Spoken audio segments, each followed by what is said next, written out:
Ini cara bagaimana sos tomato dihasilkan. Tapi, betul ke sos tomato ni diperbuat daripada tomato? Nampak macam tomato, tapi dalam dia sebenarnya penuh dengan gula, bahan kimia dan perisa tiruan. Apa yang korang makan sebenarnya ialah lendir merah daripada sirap jagung, pes tomato palsu dan bahan pengawet.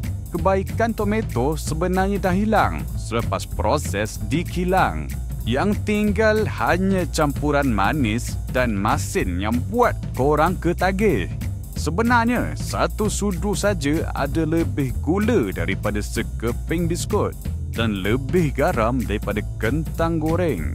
Ia penuh dengan pewarna, bahan tambahan dan benda-benda yang buat badan korang cepat gemuk, cepat penat dan rasa tak sihat. Siapa dekat sini yang dah lama tertipu dengan sos tomato ni? Cuba korang komen kat bawah.